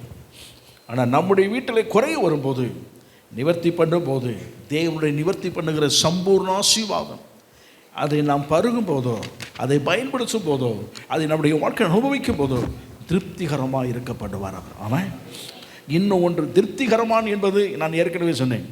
இன்னொன்று தேவை என்பதை என்ன செய்யக்கூடாது, என்ன செய்யக்கூடாது, கதை ஞாபகம் இல்லையோ. இன்னொரு தேவை என்பது என்ன செய்யக்கூடாது, திருப்தியாக சாப்பிட்டோன்னு சொன்னால் இன்னொரு தேவைன்னு ஒன்று என்ன செய்யக்கூடாது, வரக்கூடாது. அப்படி இன்னொன்று தேவைன்னு வந்துட்டுனா நம்ம என்ன எப்படி சாப்பிடணும்னு அர்த்தம். நீங்கள் சில கல்யாணம் வீட்டுக்கு போவாங்க, ஒரு உண்டை வைப்பாங்க, நல்லா இருந்ததுன்னா எல்லாம் வைடா திருப்தியாக சாப்பிட்டு வெளியே வந்துட்டு சூப்பர் பாடுமா. அது ஒரு மாதிரி கோணம் மாதிரி இருந்ததுன்னா ஒரு வாய் மாத்திரம் வச்சுட்டு இலையை மூடிட்டு ஃப்ரெண்ட்ஸும் அந்த ஓட்டர் பேர் விட்டுருப்பான். அப்போ இந்த கல்யாண வீட்டில் அவங்க என்ன செய்யலை, திருப்தியாக சாப்பிடலன்னு அர்த்தம். ஏற்கனவே சொன்ன கதை போன வாரம் சொன்னேன். 2 நண்பர்கள், திருப்திங்கிறதுக்கு சொல்கிறேன். 2 நண்பர்கள், போன வாரம் கேட்டவங்க இருப்பீங்க, இல்லாதவங்களும் இருக்கிறீங்க. 2 நண்பர்கள் போயிட்டு இருக்கும்போது ஒரு நண்பர் சொன்னார், உனக்கு ஒரு பந்தயம் வைக்கிறேன், சரி இந்த ஹோட்டல் போகும், நீ என்னெல்லாம் சாப்பிட்றியோ சாப்பிடு, ஆனால் ஒரே ஒரு கண்டிஷன், அங்கே சாப்பிட்டதோடு நிப்பாட்டிடணும், வெளியே வந்து ஒரு டம்ளர் தண்ணி கூட நினைச்சக்கூடாது, குடிக்கூடாது. அவ்வளவு திருப்திகரமாக சாப்பிட்றோம். வெளியே வந்து ஏதாவது ஒன்று சாப்பிட்றேன்னு சொல்லி நினைச்சக்கூடாது, சாப்பிடக்கூடாது. அப்படி திருப்திகரமாக சாப்பிட்டேன்னா என்னென்னாலும் சாப்பிடுங்க, நான் பே பண்ணிடுறேன். பந்தயம் 100 ரூபா. பந்தயம் எவ்வளவு? அன்றைக்கு 100 ரூபாங்கிறது வந்து பெருசு. சரி, இப்போ உள்ள கணக்கு ஒரு 10,000 வச்சுக்கோங்களேன். சாப்பிட்டு முடிச்சுட்டு அந்த சாப்பாடெலாம் உனக்கு வாங்கி கொடுத்துறேன், அதுக்கப்புறம் உனக்கு 10,000 பரிசு. அவனுக்கு பயங்கர ஆச்சரியம், சாப்பாடும் வாங்கி கொடுத்து 10,000 கொடுக்குறேன். இவனை மாதிரி கேனப்பையை உறுத்துன்னு இருக்க மாட்டான். கட்டாயம் நம்ம சாப்பிட்டு 10,000 வாங்கிடலாம். ஆனால் ஒரு கண்டிஷன், வெளியே இறங்கி வந்து நான் உன்னை வீட்டில் கொண்டு விட தண்ணி ஒரு மடக்கு தண்ணி கூட நினைச்சக்கூடாது. ஆனால் குடிச்சிட்டேன்னா நீ தான் எனக்கு என்ன செய்யணும், 10,000 தரணும். சரி தானே? சரி, இப்போ சரி அவர் ஓகே பண்ணிட்டார். ஓட்டர் கூப்பிட்டு போனால் என்ன சாப்பிடு, இவர் காஃபி மட்டும் குடிச்சிட்டு அண்ணன் வச்சுட்டு சாப்பிடுனார். அப்போ என்னெல்லாம் வேணும் ஹோட்டலில், நல்லா சாப்பிட்டோம். இன்னும் ஒன்று பா பயங்கரையா, அடுத்தால ஒரு ஏதாவது ட்ரிங்க்ஸ், கூல் ட்ரிங்க்ஸ், இதுக்கு மேலே ஒன்றும் என்ன செய்யாது, இறங்காது.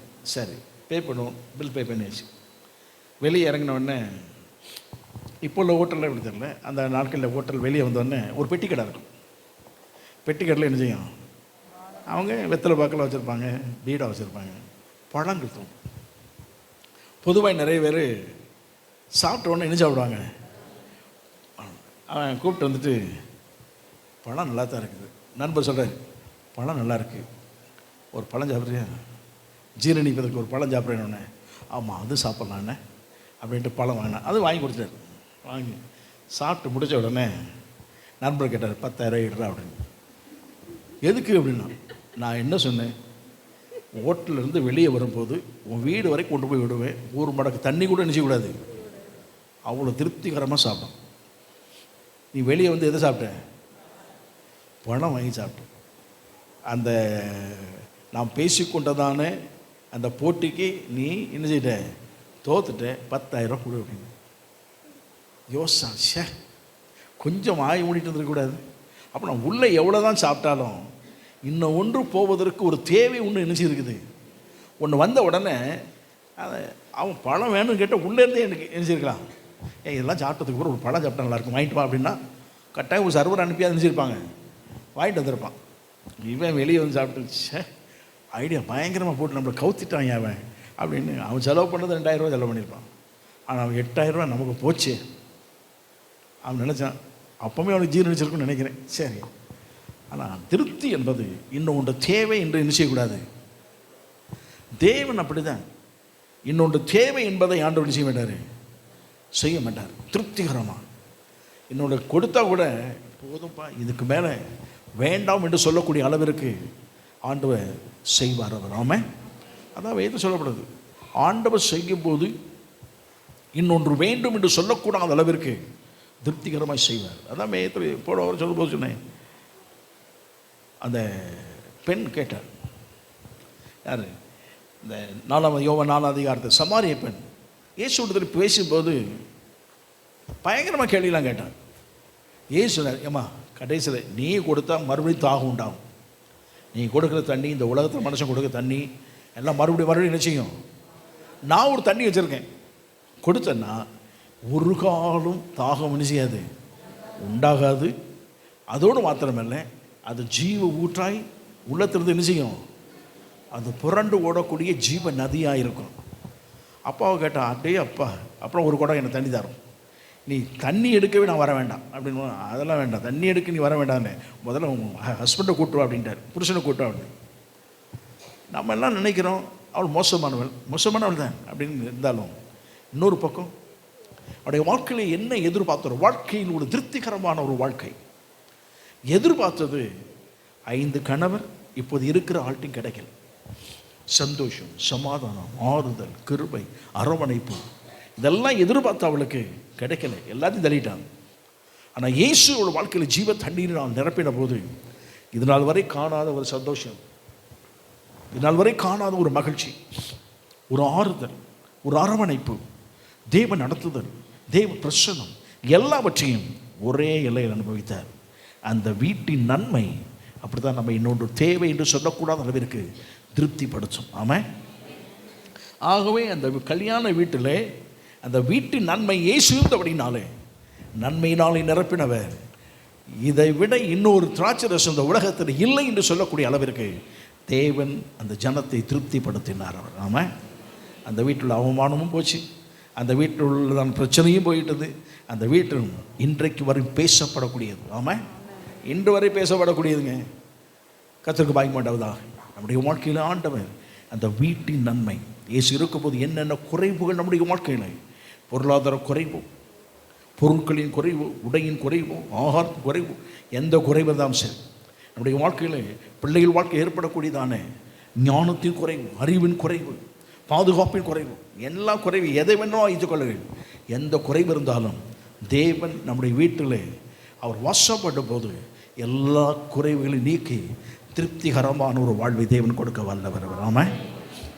வீட்டின் நன்மை, அங்கே வீட்டு நன்மை இன்னொன்று பார்த்தீங்கன்னா துதிப்பார்கள். எப்பவும் துதி சத்தம் என்ன செய்யும், கேட்கும். கர்த்தருக்கு பயம் உண்டாவதா.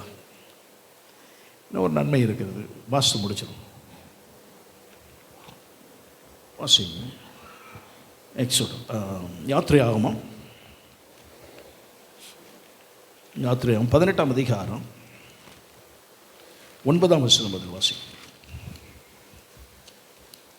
கர்த்தர் இஸ்ரவேலரை எகிப்தியரின் கைக்கு தப்புவித்து அவர்களுக்கு செய்த சகல நன்மைகளையும் குறித்து எத்திரோ சந்தோஷப்பட்டு,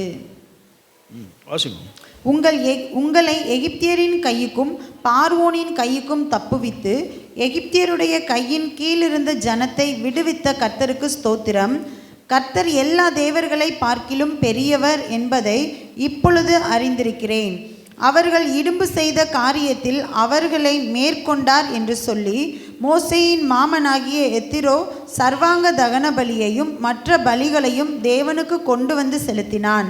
பின்பு ஆரோனும் இஸ்ரவேல் மூப்பர் அனைவரும் வந்து மோசேயின் மாமனுடனே தேவ சமூகத்தில் போஜனம் பண்ணினார்கள். சரி, கர்த்தருக்கு மகிமை உண்டாவதாக. இங்கே எத்ரோ அது மோசேயின் மாமா, சிப்போராளின் தகப்பன்.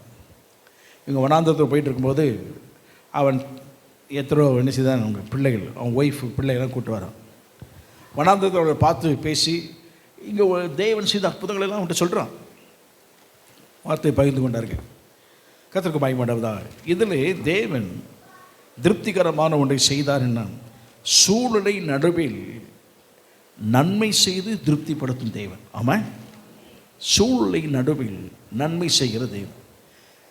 மோசேக்கு தெரியாத ஒரு நன்மை எத்ரோவுக்கு தெரிந்திருக்கிறது. ஆமாம், மோசே ஒரு பெரிய தேவ மனுஷன்தான், பயங்கர ஆள். அவனை போல இன்னும் வரைக்கும் யாரும் கிடையாதுங்கிற இஸ்ரவேல் ஜனத்தில், யூதா ஜனத்திலே ஒரு ஒரு ஒரு எல்லையே உண்டு. மோசையை போல யாரும் கிடையாது. ராஜான்னு சொன்னால் யூதர்கள் தான். யூதர்கள் ராஜா வந்து தாவீது தான். எப்படின்னு அவங்களுக்குள்ள ஒரு தனிப்பட்ட சிலரை வைத்திருப்பார்கள். மோசையை போல யாரும் கிடையாது. ஆனால் அவனுக்கு தெரியாத ஒன்றை எத்தனை சொல்லிக் கொடுத்தான் அப்படின்னா, கர்த்தருக்கு மகிமை உண்டாவதாக.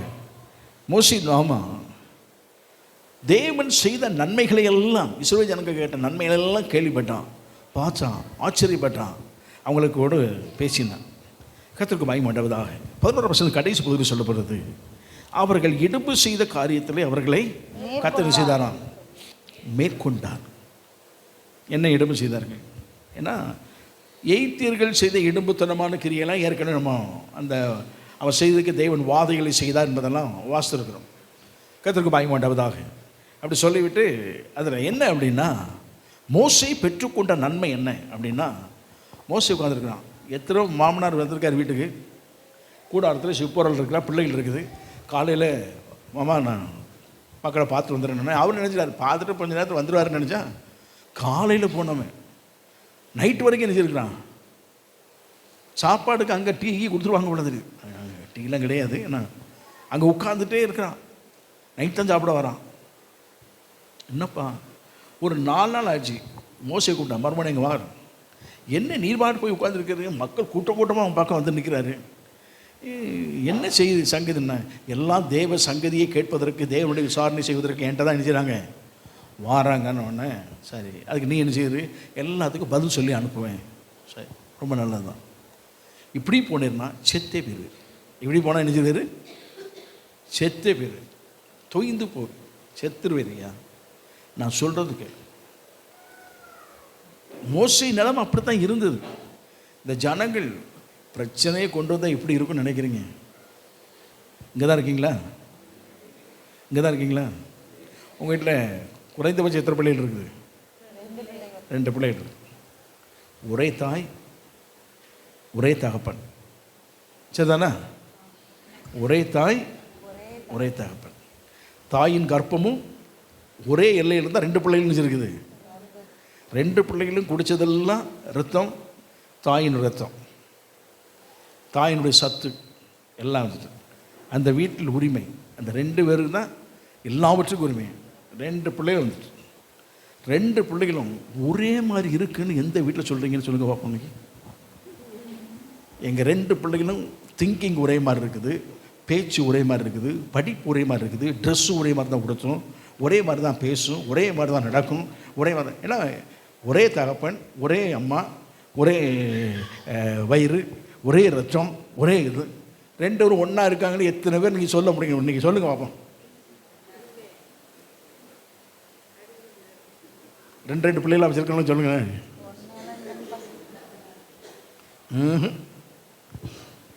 நாம் வளர்த்த பிள்ளைகள் 2 பேருக்கே நம்மால் நிச்சய முடியல, வழக்கு தீர்க்க முடியலையா? நமக்கு தீர்க்க முடியலை, நமக்கு என்ன செய்ய முடியல. ஒன்று ஒவ்வொரு டேஸ்ட். ஒரு பிள்ளை வருது, மம்மி எனக்கு ஆம்லேட் போட்டு கொடுங்கன்னு. நாம் நினைப்பேன் 2க்கும் ஆம்லேட் போடணும், 2 ஆம்லேட், 1 தடுத்து வைக்கிறேன். நான் ஆம்லேட் கேட்டேன்னா எனக்கு ஆஃப் ஆயில் கொடுங்க, இன்னொரு முட்டை எடுத்து என்ன செய்ய வேண்டியது இருக்குது, ஆஃப் ஆயில். 1 ஆம்லேட் கேட்கும், நிறைய வெங்காயம் போட்டு கொடுங்க. இன்னொன்று ஆஃப் ஆயில் போட்டு நிறைய மிளகு போட்டு கொடுங்க. என்னடா இது டேஸ்ட்? 2 பேருக்கும் ஒன்றா தான். அந்த பிஸ்னஸ் அங்கே வச்சுக்கிடுங்க. நான் கேட்குறதா நீங்கள் என்ன செய்யணும். 2 பிள்ளைங்க கலர் பாருங்கள், டிஃப்ரெண்ட் கலர் தான் கேட்கும். நாம் தான் கொடுத்துறதுக்காக 2க்கும் ரெட்டை பிள்ளையாக இருந்தால் ஒன்றா என்ன செய்வோம், வாங்கி கொடுப்போம். ஆனால் அதுகள் தான் டேஸ்ட் வந்து டிஃப்ரெண்ட்டாக தான் இருக்கும். ஒரு வீட்டில் இந்த பாடு. மோசே 20 லட்சம் பேர் இருக்கிறான். யோசனை பண்ணி வாங்க, 20 லட்சம் பேர். 20 லட்சம் பேரையும் அதான் ஆண்டவர் சொன்னான், இவங்கள நானாக பெற்றேன். என்ன நிலைமையில் வந்து சொல்லிப்பான் பாருங்க. இந்த பாடு படுத்துகிறாங்கப்பா. நீரும் அவங்கள பார்த்துட்டு இந்த மாதிரி வா அப்படிங்கிறாரு. என்னால் தாங்க முடியல. இவங்களெல்லாம் நானாக பெற்றேன், கூட்டு வந்தது நீர், உண்டாக்குனது நீர் பாட பார்த்துக்கிறேயா, என்னை ஆளை விடுங்கிறான். இந்த நிலைமையில தான் உட்காந்துருக்கான். இதை தான் சொன்னான் அவன், செத்துருவேன், இந்த மாதிரி போகாத, உனக்கு ஒரு நன்மை செய்கிறேன். என்ன செய்? பிரிச்சு 1000 பேர், 100 பேர், 10 பேர், இப்படி அதிபதிகளை ஏற்படுத்தும். 10 பேர் பிரச்சனை இவன்ட்ட வரட்டும், 10 பேரில் முடிக்கலையா 100 பேர்கிட்ட வரட்டும் தலைவன்ட்ட, 100 பேரால் முடிக்கலையா 1000 பேர் தலைவன்ட்ட வரட்டும், அவனாலையும் முடியலையா ஓன்ட்ட நினச்சிக்கிட்டோம். அவன் பிரித்து கொடுத்துட்டா பிரச்சனை என்ன செய்யுது? அப்போ தான் வீட்டில் வந்து சிப்பொருளாடு. அப்போ கேட்டேன், எங்கள் அப்பா நல்ல வேலை வந்தார், இல்லைன்னா வாழ்நாள் முழுவதும் நீர் எங்கே தான் இருப்பார், எங்கே தான் இருப்பார், ஆட்களோடு தான் இருப்பார். என் கூட இருக்கிற நேரத்தை விட வெளியே இருக்கிற நேரம் தான் என்ன செய்யும்? இந்த பொழப்ப எல்லா வீட்லேயும் இருக்கும். நீர் வீட்டில் இருக்கிறத விட வெளியே சுற்றுற நேரம் தான் அதிகம். வீட்டில் பிள்ளைகள் இருக்குது, மனைவி இருக்குது, நினைக்கிறேன் கொஞ்சம் நேரம் உட்காந்துருக்கிறேன், 1 மணி நேரம் உட்காந்துருக்கிறேன்னு இந்த பொழப்பம் நிறைய வீடுகளில் வரும். எனக்குள்ளது எப்படி தெரியும் பாஸ்டர்னு கேட்குறீங்களா? அது இல்லை, பொதுவாக அதை சொல்கிறேன். ஆனால் இந்த அம்மா சொல்லியிருக்கோம், நல்ல வேலை எங்கள் அப்பா வந்தார். நிறைய பேருக்கு நல்ல மாமனார்னு சொன்னால், எனக்கு ரொம்ப பிடித்த மாமனாரில் எத்திரோ ஒருத்தன், லாபான் ஒருத்தன். யாருக்கும் பிடிக்காது லாபானை, யாருக்கும் பிடிக்கும், எனக்கு ரொம்ப பிடிக்கும். ஏன்னா ஒரு மருமகனை, அதாவது சோம்பேறியாக ஆக்காமல் நல்ல வேலை வாங்கி ஆசிர்வதிக்கப்பட ஒரு எல்லைக்கு கொண்டு வந்தவன் யார் தான்? லாபான் தான். நமக்கு அந்த மாதிரி லாபான் மாதிரி ஆவி இல்லை. சரி, எனக்கு ரொம்ப பிடித்தது லாபான் மாமனார். அதே போல் எத்ரோ பிரிச்சுட்டான், டைவர்சிட்டி பண்ணிட்டான், யார் யாரை வைக்கணும் அப்படின்னு எல்லாம் கொடுத்தான். அப்போ தான் வீட்டில் உட்காந்துருக்கும் போது நினச்சான், தேவன் சூழ்நிலைக்கு ஏற்ப என் வாழ்க்கையில் செய்து நன்மை அருளி செய்தார் அவர். ஆமாம், உங்கள் வீட்டிலேயே ஆண்டவர் உங்கள் வாழ்க்கையில் சூழ்நிலைக்கு ஏற்ப நன்மையை ஆலோசனையாக கொடுத்து செயல்படுத்தும் போது அந்த பரிபூர்ண நன்மையை நீங்கள் ஒரு நாள் அனுபவிக்க முடியும். ஆமாம், கர்த்தருக்கு வாங்க வேண்டாம் தான். ஆலயத்தின் நன்மை, அவருடைய வீட்டின் நன்மை, சூழ்நிலை நடுவில் திருப்திப்படுத்தும் தெய்வ நன்மை. ஆமாம், நன்மையான ஆண்டவர் நிரப்புவாரா? நம்ம எல்லாம் எழுந்து ஜெபம் பண்ணுவோம்.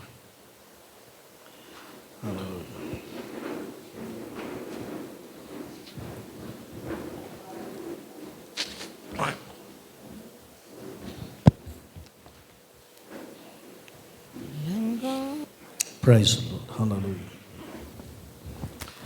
ஆண்டவரே, இப்படி வல்லமை நாமத்துக்கு ஸ்தோத்திரம். Hallelujah. Hallelujah. கிருபையுள்ள நாமத்துக்கு ஸ்தோத்திரம். நன்மை நான் திருப்திப்படுத்துகிற தேவன். நீர் வைத்திருக்கிற ஆலயத்தின் நன்மை, நீர் வைத்திருக்கிற வீட்டின் நன்மை, நீ எங்கள் வாழ்க்கையிலே நடப்பிக்கிற சூழலை நிமித்தம் நன்மை நானை திருப்திப்படுத்தும் தேவன். இந்த நன்மையால் நிரப்புகிற தேவாதி தேவனுக்கு ஸ்தோத்திரம். அல்லேலூயா. அலங்கார வாசலாலே பிரவேசிக்க வந்து நிற்கிறோ, தேவ வீட்டின் நன்மைகளாலே நிரம்பிட வந்து நிற்கிறோ. அலங்கார வாசலாலே பிரவேசிக்க வந்து நிற்கிறோ, தேவ வீட்டின் நன்மைகளாலே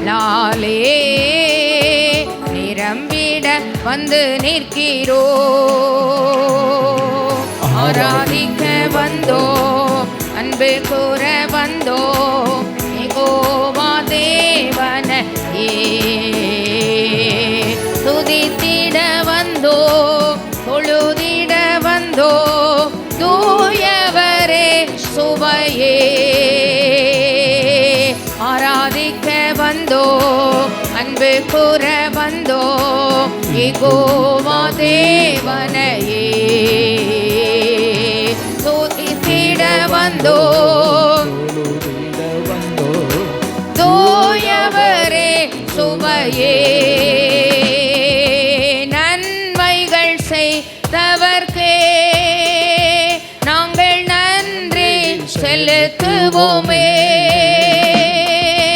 நன்மைகள் செய்தவர்க்கே நாங்கள் நன்றி செலுத்துவோமே. எம் காணிக்கையை உம் கரங்களிலே உற்சாகமாய் விதைக்கிறோமே. காணிக்கையை உம் கரங்களிலே உற்சாகமாய் விதைக்கிறோமே. ஆராதிக்க வந்தோம், அன்பு கூற வந்தோம், யெகோவா தேவனையே துதித்திட வந்தோம், தொழுதிட வந்தோம், தூயவரே சுவையே. ஆராதிக்க வந்தோம், யெகோவா தேவனையே துதித்திட வந்தோம், தொழுதிட வந்தோம், தூயவரே சுவையே. அலங்காரவா செலாலே பிரவேசிக்க வந்து நிற்கிறோம். தேவ வீட்டின் நன்மைகளாலே நிரம்பிட வந்திருக்கிறோம். ஹல்லேலூயா. நன்மை நாள் திருப்தி ஆக்குறது. இந்த மாதம் நமக்கு நன்மை நாளை திருப்தி ஆக்குவாராக. ஆலயத்தின் நன்மை, அங்கு தெய்வீக சுகம் உண்டு. இன்னைக்கு ஆண்ட சமுதிரம் சொல்லுவோம், ஆண்டவரே பலகீனத்தோடு வந்த ஒவ்வொரு ஆண்ட சமுதிரே கரங்களை உயர்த்தி, ஆண்டவரே இந்த எல்லையை விட்டு நாங்கள் போகும்போது உடைய பரிபூர்ண நன்மை நாளை நிரப்பப்பட வேண்டும் ஐயா. உடைய தெய்வீக சுகம் எங்களை ஆளுகை செய்ய வேண்டும். தெய்வீக வல்லமைகளை ஆளுகை செய்ய வேண்டும். எங்களுக்குள் இருக்கக்கூடிய பலகீனம் இயேசுவின் நாமத்தில் எங்களை விட்டு அகன்று போவதாக. இயேசுவின் நாமத்தினால பலகீனப்படுத்தக்கூடிய கிரியைகள், பலகீனப்படுத்தக்கூடிய சத்ருவின் ஆதிக்கங்கள், எங்களுக்குள்ளே பலகீனப்பட்டு இருக்கக்கூடிய பகுதிகள் எல்லாம் இயேசுவின் நாமத்தில் சுகமாக்கப்படுவதாக.